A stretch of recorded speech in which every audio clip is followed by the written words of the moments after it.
Chers participants, bonsoir à vous tous et bienvenue au séminaire d'aujourd'hui sous le nom Les technologies de stockage dans le cloud.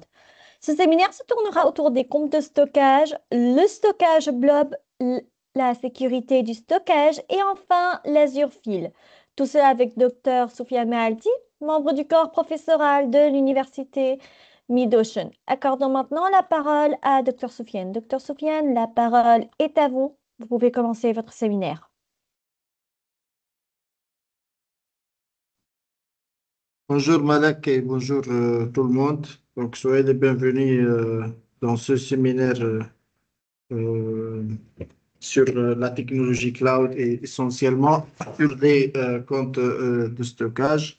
Donc moi je suis Sofiane Hatli, membre du corps professoral de l'université de Mid-Ocean, Comores. Et donc on va bien sûr détailler pendant une heure bien sûr entre une présentation théorique et pratique sur les comptes ou sur le service et les techniques du stockage.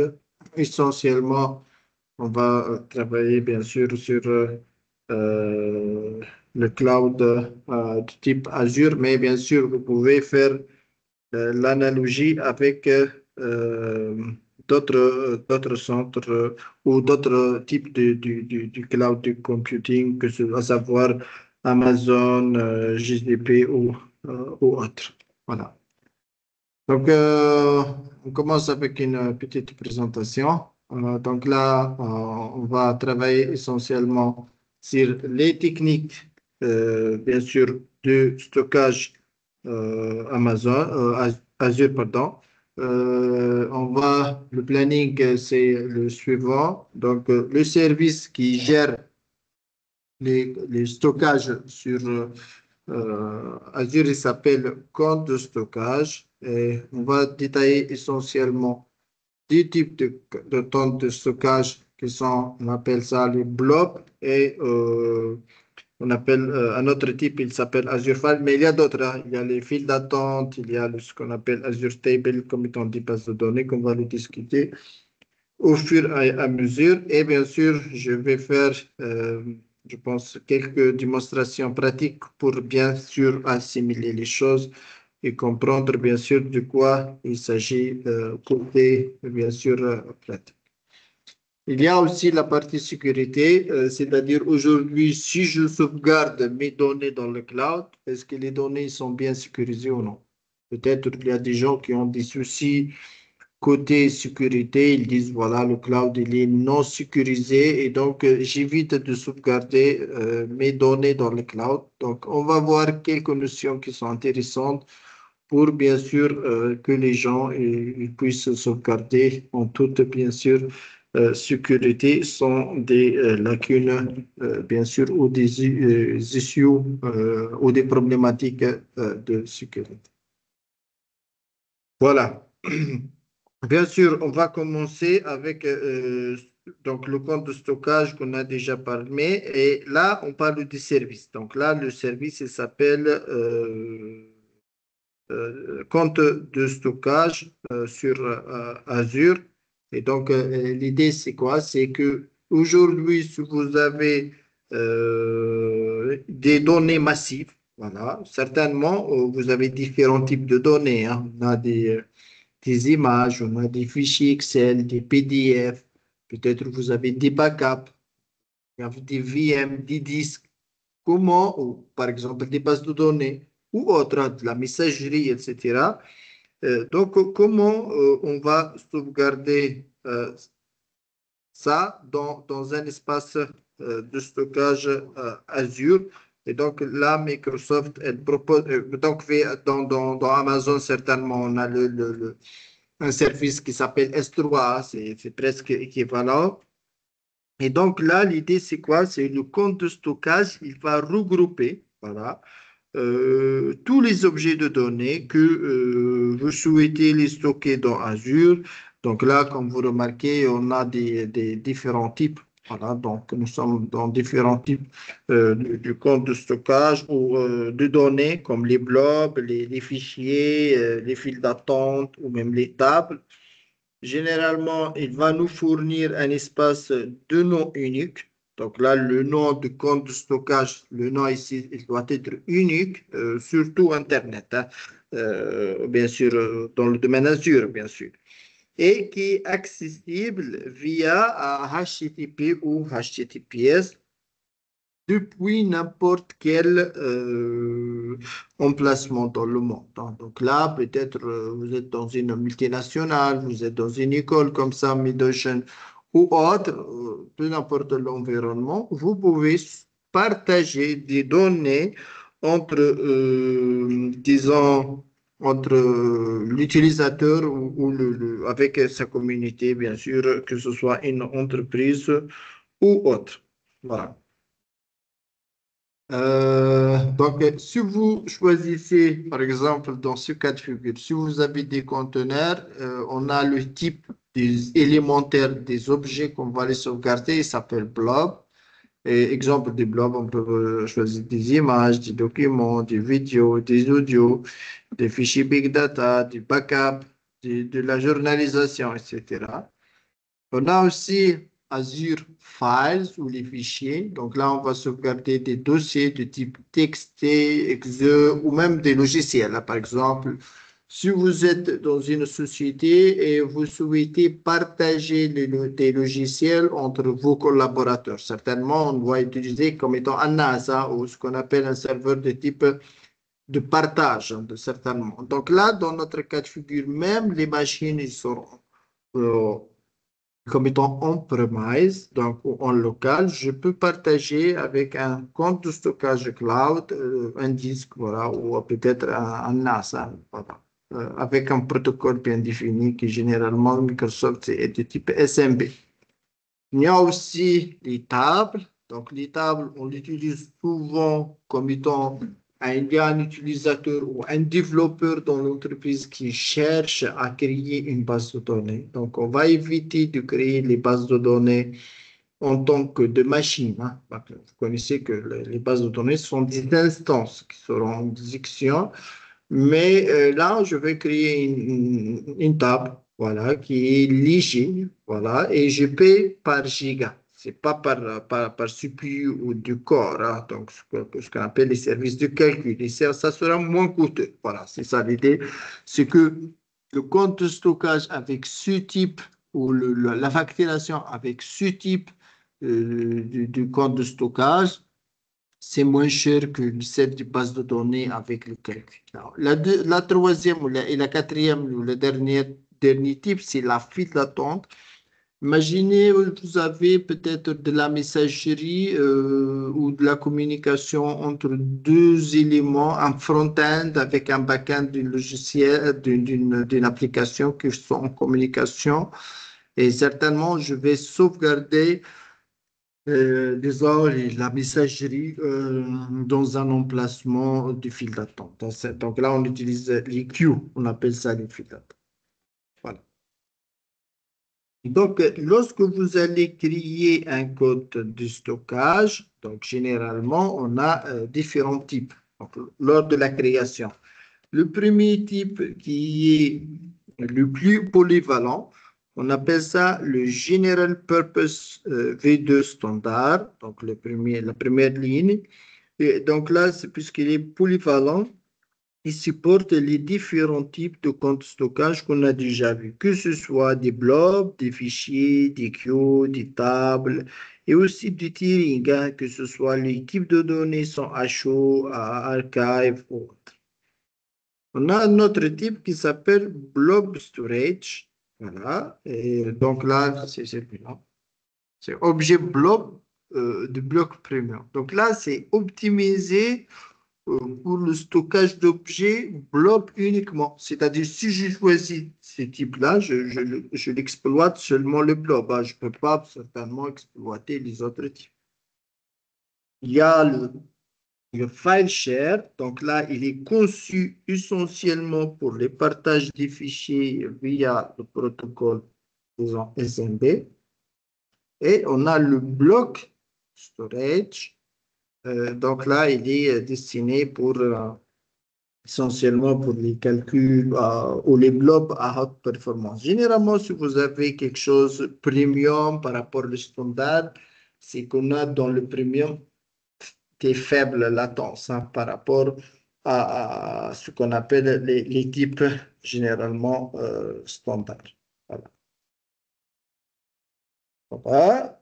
Un autre point qui est très intéressant, c'est la réplication. C'est-à-dire que ce compte de stockage qu'on a créé, il est répliqué par défaut. Comment ça se passe la réplication? Ça dépend de votre type. Si nous sommes sur une région, donc là, dans une région unique, on a deux types. On a ce qu'on appelle LRS et le ZRS. Le LRS, c'est quoi? C'est Local Redundant Storage. C'est-à-dire que lorsque je vais créer un fichier dans le data center X, dans la région Y, il va me créer deux autres réplicas. C'est-à-dire, si j'ai un fichier, en totalité, j'aurai combien de fichiers? Trois. Trois fichiers dans le data center. Mais là, on définit aussi dans la région, elle est composée de quoi? Généralement, dans le cloud, elle est composée par différents, ce qu'on appelle des zones de disponibilité. On appelle ça en anglais availability zone. Donc, on a généralement trois, Z1, Z2, Z3, et chaque zone de disponibilité, elle est composée par, disons, plusieurs data centers, en fait. Deux ou trois data centers. Et donc là, qu'est-ce que je vais créer? Je vais créer des copies sur la zone. Copie sur la zone 1, copie sur la 2, sur la 3. Et donc là, on parle de ZRS. Donc certainement, ce cas de figure, on a plus de disons, de haute disponibilité par rapport au RRS. Mais en gros, grosso modo, on a trois réplicas. Mais là, on a plus de haute disponibilité. La synchronisation entre la source et peut-être un Z1, Z2 et les autres zones, c'est une synchronisation comment? C'est synchrone ou non synchrone. Donc là, c'est synchrone, c'est automatique. Il n'y a pas vraiment de latence entre les différences. Par contre, si je travaille sur deux régions, donc là, j'ai des données dans la région 1, des données dans la région qu'on va les déplacer vers les régions 2 via ce qu'on appelle le JRS. Donc, c'est comme étant le premier cas de figure. Voilà, on a trois copies comme ça. Et j'ai fait une copie secondaire sur la destination. Et là, c'est une copie comment? Est-ce qu'elle est synchrone ou non? Parce que les différentes régions sont peut-être distantes géographiquement, il y aura certainement de la latence entre la source et la destination. Mais on a un autre cas de figure, c'est le dernier, c'est le GZRS, c'est Geo Redundant Storage. Et dans ce cas de figure, on a, comme vous remarquez, on a trois réplicas en zone, donc sur les zones primaires et trois réplicas sur la zone secondaire. Donc en totalité, on a combien de réplicas? On a six. On a trois sur la première, trois sur la deuxième. Voilà. Attendez-moi.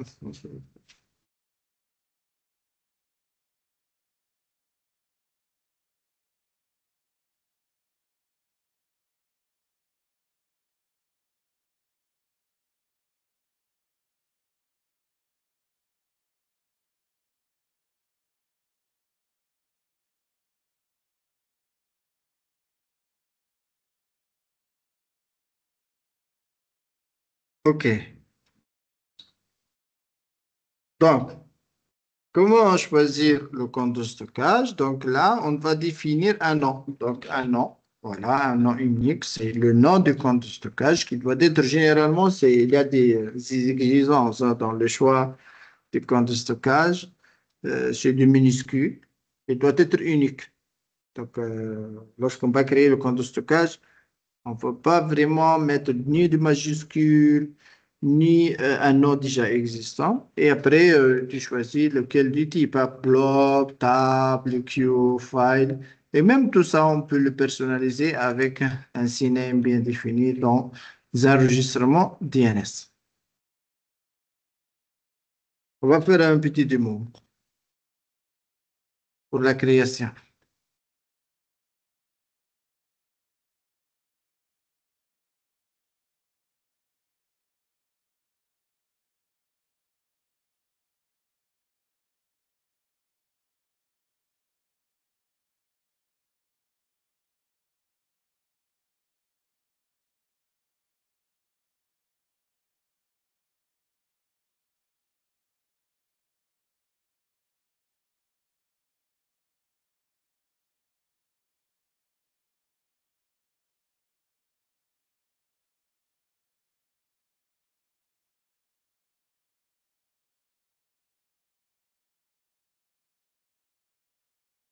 compte de stockage. Donc, je cherche le storage qui s'appelle storage. Là, c'est l'environnement zéro, je pense. Donc, là, j'ai le log, là, c'est le solde, là, c'est les différents services. Même, vous pouvez chercher. Donc, là, je cherche. Storage account. Là, il s'appelle storage account. D'ailleurs, comme vous remarquez, j'ai des storage accounts existants. Mais on peut les supprimer, hein. On va voir si on peut les supprimer. On a des logs. Hein.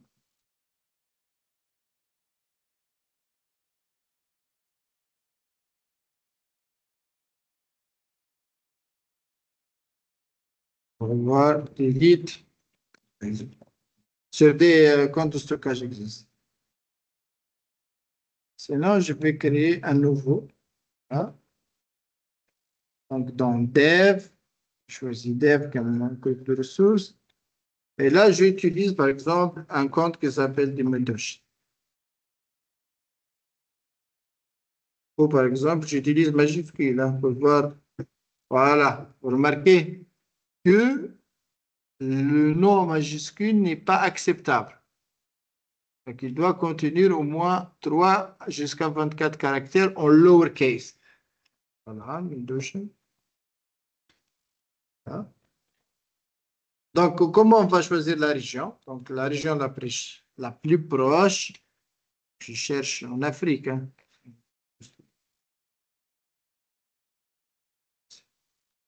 Okay. Là, c'est le type préféré. Soit j'utilise, comme j'ai dit, le RV2 ou pour les blogs ou Azure Files. J'en utilise celle par défaut. Et là, la redondance.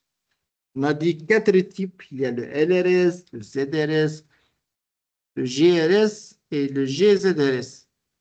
Ça, elle va affecter certainement le prix. Hein. Donc là, la question, comment on va choisir? Donc ça dépend. Donc là, certainement, vous cherchez la haute disponibilité. Et donc là, on a besoin d'étudier la criticité d'une donnée hein, de notre application.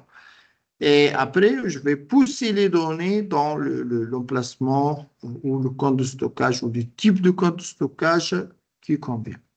Mais avant ça, on va faire une petite simulation sur le pricing, sur les éléments de pricing de ce qu'on appelle storage.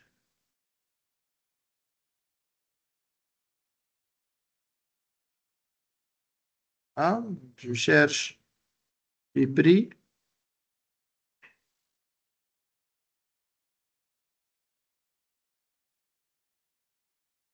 Pricing table. Voilà.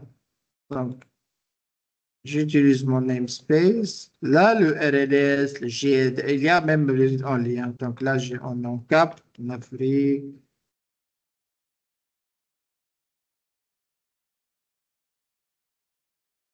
Ça s'appelle comment la région? South. Voilà. Ah. South. La North et West. North. Voilà. Et donc, dans le pricing, ça diffère. Donc, il y a un pricing pay-as-you-go. Le pay-as-you-go, c'est quoi? C'est-à-dire un paiement à la consommation. C'est-à-dire, je n'ai pas une grande idée sur la quantité qu'on va le sauvegarder sur le cloud. Peut-être, je commence par 1 giga jusqu'à peu n'importe à 200 Tera. Je dis n'importe quoi. Et là, je vais voir le pricing. Il dit, par exemple, si vous avez 50 Tera au maximum par mois, tu vas payer par giga 0,209 $ par giga.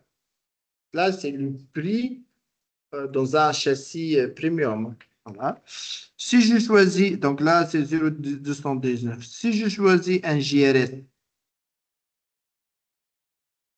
il n'est pas disponible en premium. On va choisir LRS. Donc là, à chaud. Mais bon, ça marche, hein, à chaud, c'est bien. 0,0219. C'est presque par 10. Hein. Donc là, le prix, c'est le 1 dixième par rapport à ça. 0,019 et en GDRS. Voilà, c'est un peu plus cher, 0,274. Et en GRS, c'est presque le double. Hein. C'est 0,493 gigas. Donc, ça dépend. Voilà, donc le prix, il est en fonction du calcul ou même de la topologie que vous choisissez. Hein. Donc, que ce soit, si vous cherchez la haute disponibilité, certainement vous payez plus cher par rapport aux gens qui n'utilisent pas les services de la haute disponibilité. Bien sûr, là, le prix, il est en fonction aussi de la région. Par exemple, dans le nord et ouest, c'est le même, hein, puisque nous sommes dans le même pays. Mais si je suis en Australie, voilà, c'est moins cher. Hein. En Australie, c'est moins cher. Si je suis peut-être en Europe, en Chili, on n'a pas en Chili ça.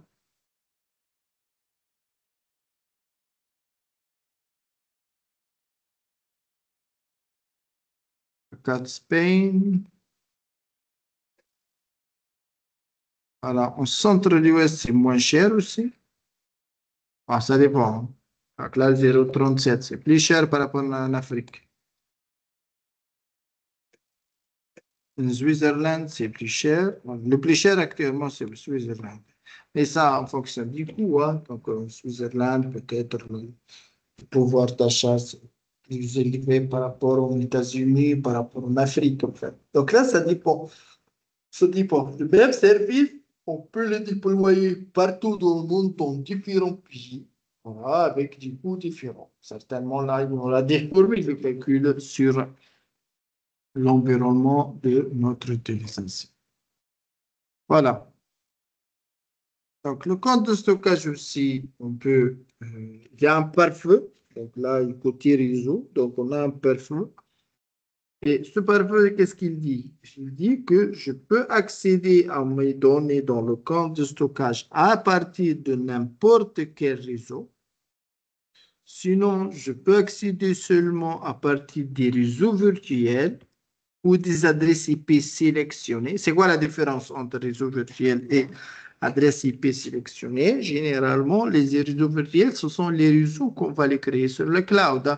C'est-à-dire, tu peux atteindre ce compte de stockage qu'à partir d'une instance, peut-être qu'on va le créer dans un réseau qui est autorisé dans le compte de stockage. Sinon, j'utilise des adresses IP sélectionnées. C'est quoi des adresses IP sélectionnées? Je peux dire, voilà, je peux accéder au compte de stockage de l'entreprise qu'à partir de l'adresse IP de l'entreprise. C'est-à-dire, si je suis chez moi, je dois créer peut-être un VPN pour accéder. Sinon, je bloque tout. Donc, on va faire la création. Donc,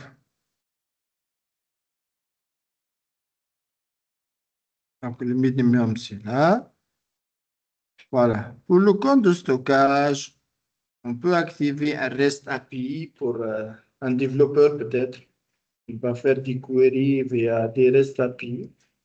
Sinon, on peut activer le Anonymous en individual container, c'est-à-dire lorsque je vais, par exemple, faire le chargement des données dans le cloud, on peut accéder après de façon anonyme. Dans quel cas j'utilise un accès anonyme? Par exemple, si le fichier il est public. Par exemple, je vais mettre sur un site e-commerce des images dans un bloc Azure et ces images-là, elles sont affichées partout dans le monde. Hein. Donc, peu n'importe l'utilisateur, peu n'importe le pays d'utilisateur, il peut accéder en clair. Voilà, c'est pas chiffré, ni il y a de sécurisation d'accès sur le service en question. Sinon, il faut le désactiver. Hein. Voilà. Bien sûr, là, on a d'autres éléments de, si on a besoin d'autorisation, on a certainement, on doit activer les access keys, les clés d'accès, on appelle ça les clés d'accès. Sinon, on doit utiliser le Microsoft Intra pour accéder.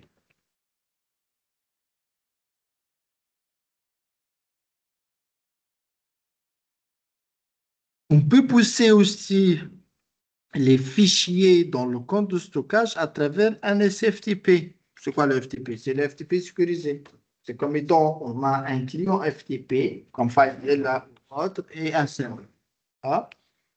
Et je peux aussi activer les tiering. Par défaut, le tiering, c'est à chaud, c'est-à-dire les données qu'on va les sauvegarder dans le cloud, on peut l'accéder à peu n'importe, à tout moment. Sinon, tu peux activer les fichiers larges et faire des cross-tenants replication. Cross-tenants, c'est-à-dire si vous avez deux tenants différents, je partage par exemple avec un des collaborateurs sur un tenant différent. Voilà, là, côté réseau qu'on a déjà expliqué. Là, c'est la partie protection, c'est-à-dire s'il y a un élément supprimé sur le compte de stockage, est-ce qu'on peut le récupérer ou non? Certainement oui, mais il y a des périodes de rétention. Voilà. On peut aussi activer le versionning. C'est quoi le versionning? C'est-à-dire aujourd'hui, si je pousse un fichier avec le nom file1 dans le compte blob, et après je modifie peut-être un fichier Word, je modifie ce fichier Word en local et je pousse de nouveau. Qu'est-ce qu'il va faire pour l'ancienne version? Il va l'écraser. Et donc, si j'active la fonctionnalité, ce qu'on appelle la versionning, donc là, on peut bénéficier, bien sûr, des deux versions, la version antécédente et la version actuelle. Juste, vous devez faire, disons, l'activation. Sinon, il y a une autre partie qui s'appelle comment? S'appelle le immutability. C'est-à-dire aujourd'hui, lorsque je vais dire, moi, je suis un prestataire et il y a un client qui veut sauvegarder 20 Tera chez moi. Comment garantir que le prestataire il ne va pas modifier, bien sûr, les données du client ou même de supprimer. Donc là, il faut avoir un stockage immutable. C'est important. Donc, juste, il faut activer cette fonction. Après, on a la partie chiffrement, c'est-à-dire on va chiffrer les données.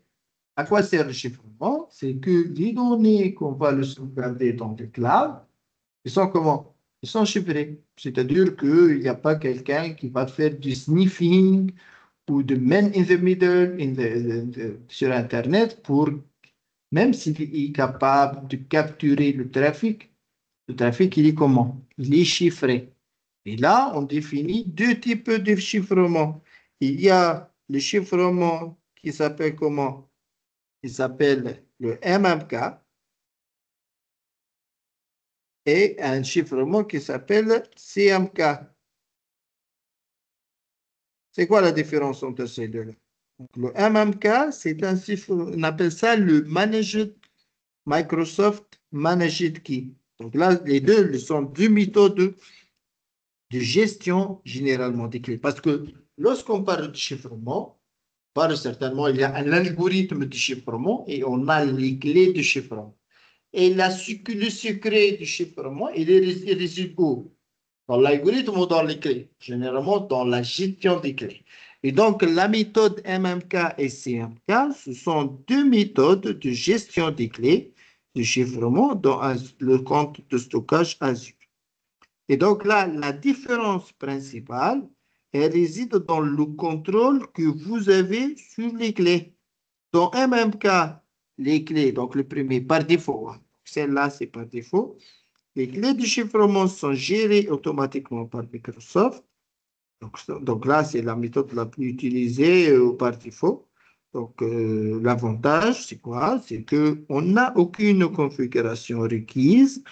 Microsoft, elle gère elle-même le cycle de vie des clés, la rotation des clés, la sécurité, etc. et il est idéal pour les scénarios simples ou les utilisateurs qui ne veulent pas gérer les clés. Limite, c'est quoi les limites de cette méthode?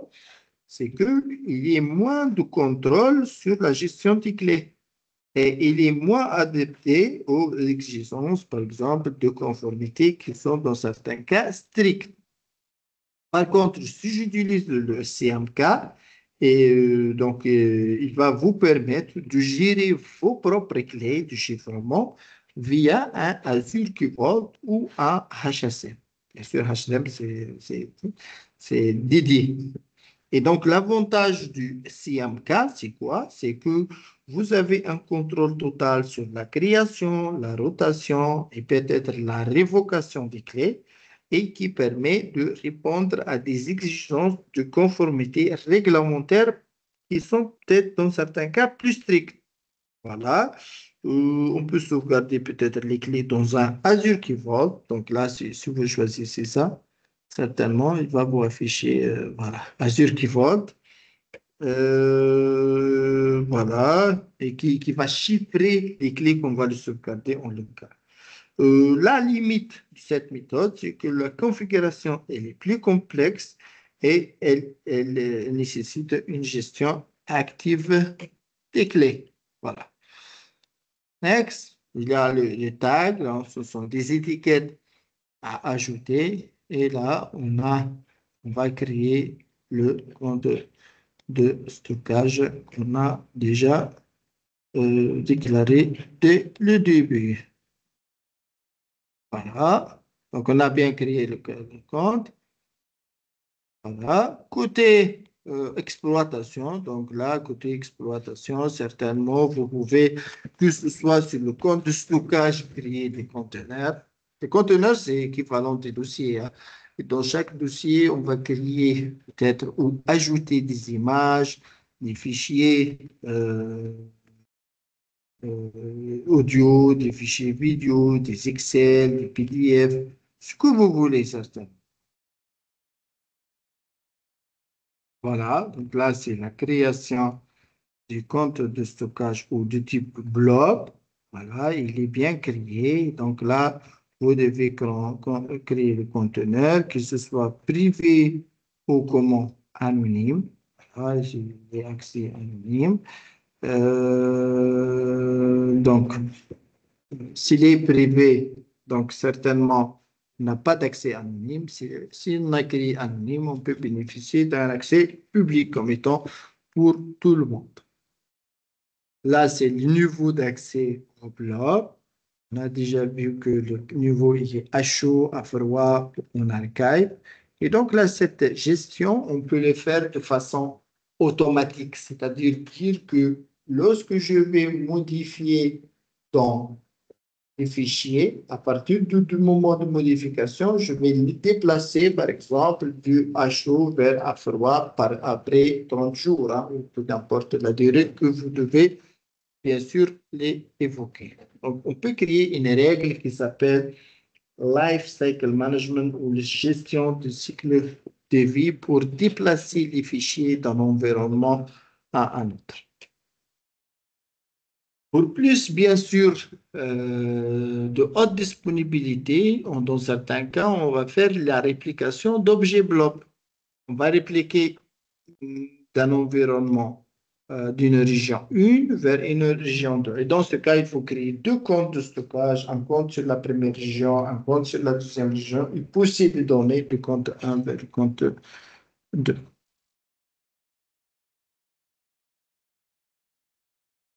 Côté sécurité, donc là, côté sécurité, on a déjà vu que le compte de stockage est chiffré. On peut ajouter des airbags, on appelle ça Role-Based Access Control, c'est-à-dire donner à l'utilisateur en question le rôle, par exemple, un reader, un lecture seul, ou un propriétaire, ou un contributeur.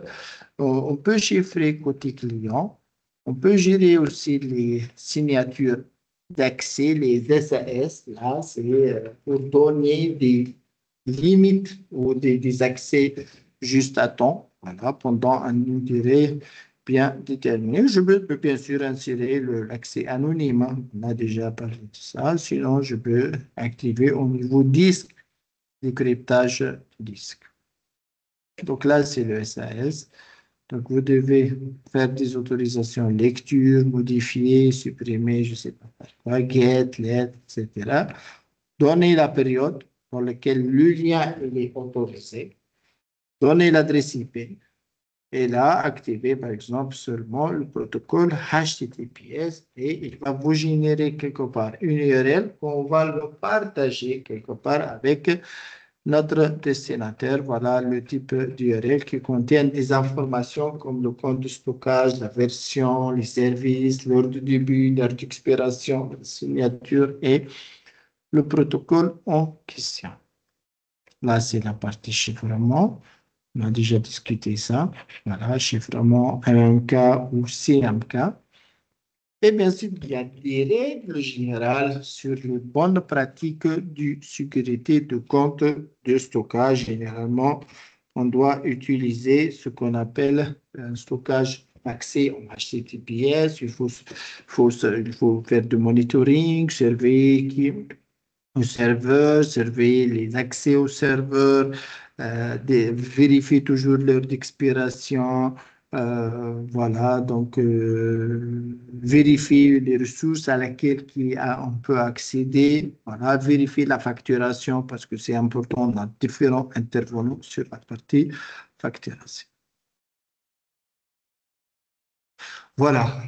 La dernière partie de cette présentation, c'est à propos Azure File. Comment, aujourd'hui, si vous avez un parc informatique, on va l'attacher à un NAS et ce n'est pas en on-premise, il est sur le cloud. On appelle ça le Azure File. Donc, qu'est-ce qu'on va faire? On va créer, que ce soit sur des machines Windows ou Linux, on va créer un lecteur partagé dans le cloud.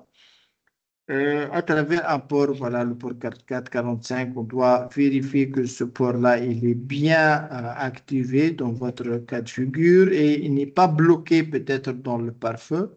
Voilà, et on va faire un point de montage et bien sûr créer le disque ou le lecteur en question sur notre environnement Azure. On peut créer aussi des images ou des instantanés. On appelle ça les snapshots. C'est la sauvegarde instantanée. Voilà, le partage des fichiers. On peut accéder avec une identité manager. Il travaille avec SMB, non pas NFS. Il y a une période de détention qu'on peut définir de 1 à 365 jours. Et bien sûr, on peut l'utiliser dans des cas de figure comme la situation de principe. Dans certains cas, on peut utiliser, comme vous remarquez ici, on peut utiliser ce qu'on appelle les explorateurs de stockage. Donc, explorateur, c'est une application desktop qu'on installe sur les machines Windows 11 et donc pour accéder au compte de stockage sur Azure, certainement dans votre environnement. Si vous souhaitez utiliser le cloud, certainement vous dites qu'il y a des employés qui ne sont pas connaisseurs du cloud, mais pour vous, juste tu vas installer une petite application livrée sur les desktops qu'on va le pousser quelque part. Et bien sûr, les utilisateurs locaux, ils vont sauvegarder leur travail chaque journalière dans ce fichier ou dans cette application. Et cette application, elle est synchronisée quelque part avec les comptes de stockage. Voilà, tout va bien. Dans certains cas, on a besoin de migrer. Donc, on va migrer des fichiers en on-premise ou des serveurs de fichiers de l'on-prem vers le cloud, certainement. Et donc là, on a des outils d'immigration open source gratuits ou payants. Pour les payants, il y a des comme ShareGate, Ptitan, et pour le AZCopy aussi. Payant, c'est de là. Mais pour la migration gratuite, on utilise le toolbox AZCopy, Robocopy avec des scripts PowerShell pour sauvegarder ou préserver la partie permission NTFS. Voilà, grosso modo, notre présentation aujourd'hui.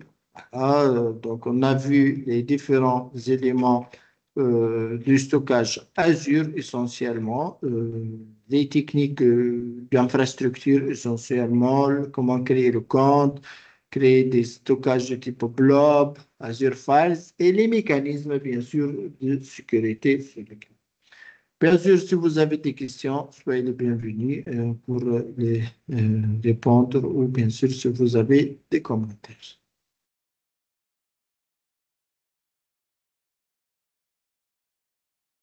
Oui, Malak. Merci infiniment à vous, docteur, pour tous vos efforts. Pour ceux qui ont des questions, veuillez s'il vous plaît soit lever la main, soit écrire vos questions sur le chat. Tout le monde? Docteur Soufiane est à votre disposition. Pour ceux qui ont des questions, veuillez s'il vous plaît soit lever la main, soit écrire vos questions sur le chat.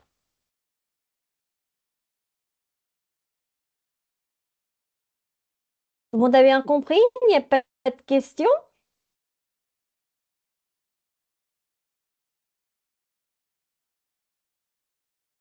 Et tout le monde est satisfait du séminaire d'aujourd'hui?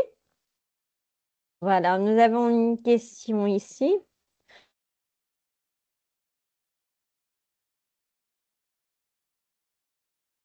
Ah, le free en bas des Dame barres stockage de... et house? Je sais pas. Euh, je vois la question, Malak. Il dit, est-ce que le stockage, il est payant? Oui, c'est payant. Voilà, j'ai déjà donné un simulateur. Voilà, je peux vous partager le simulateur. Comme ça, vous pouvez bien sûr simuler de votre part le besoin exact. Qu'est-ce que vous êtes en train euh, Azure Storage Pricing.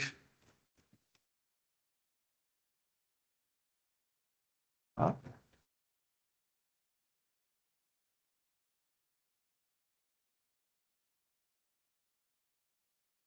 voilà. Et là, donc, il va vous donner un tableau de simulation. Docteur, votre Ouais. partage d'écran ne marche pas. Non, non, j'ai pas juste, je partage un lien sur le chat.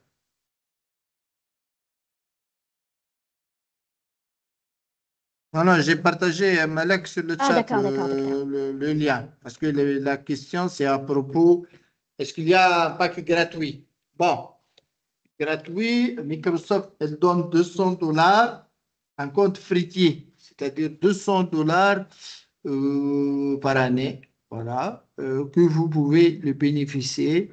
Mais il faut avoir une carte bancaire valide qui a au moins 1 ou 5 dollars pour l'activation.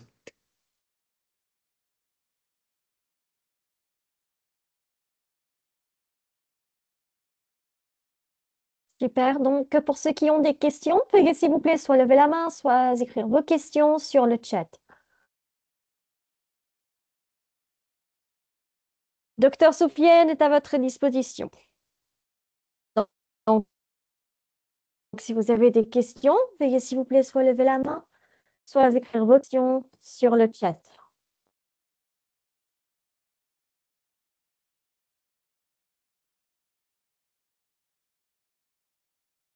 Questions, tout le monde?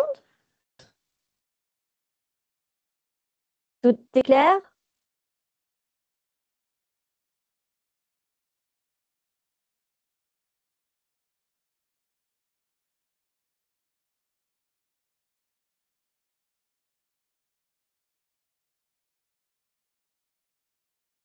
Ok, je pense que tout le monde a très très bien compris.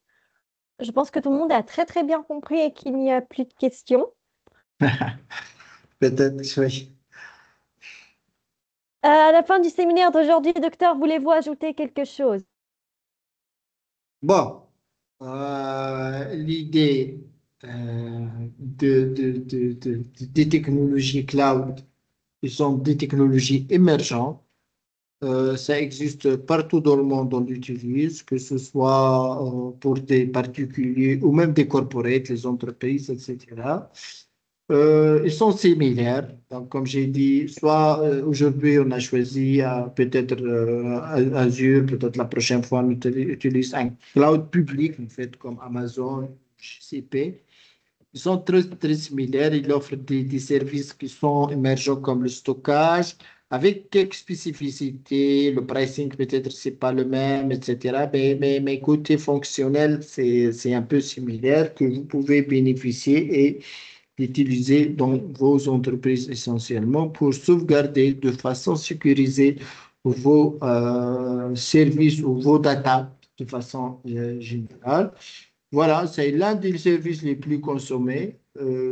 Voilà, donc on a vu un peu techniquement comment ça se passe, comment on peut créer du service, comment on peut les gérer, comment on peut les sécuriser. C'est vrai, c'est juste ça, c'est un webinaire, hein, c'est pas vraiment du cours ou de la formation, mais dans d'autres cours, on a bien détaillé ce service avec même des labos pratiques, hein. Voilà, donc je vous encourage de creuser un peu sur la documentation pour voir plus de détails, faire des simulations de scénarios si vous voulez avec le lien que je viens de partager pour comprendre bien les différents paramètres qui interviennent dans le calcul du frais de la consommation Amazon, Azure stockage.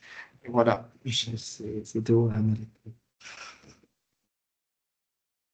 Merci infiniment à vous, docteur, pour tous vos efforts.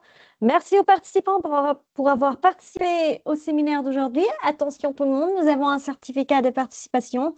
Veuillez, s'il Ouais. vous plaît, vous inscrire via le lien envoyé sur le chat. Pas d'inscription, pas de certificat de participation. Vous pouvez également suivre les dernières actualités concernant les séminaires, formations, ateliers, concours et l'inscription au programme d'études de l'université via le compte officiel de l'université sur Facebook, le groupe WhatsApp des activités étudiants ou encore le site web. Merci à vous tous. On vous verra Inch'Allah dans nos prochaines activités ou encore la semaine prochaine avec le séminaire de Dr Souad et le séminaire de Dr Naïra. Restez connectés et restez connectés aux dernières actualités vers le compte officiel de l'Université d'Ocean sur Facebook, la page officielle, pardon, ou encore à partir du site web. À très très bientôt. Nous vous souhaitons une excellente fin de journée. Au revoir. Au revoir, merci, bien à vous, à la prochaine. Bye bye.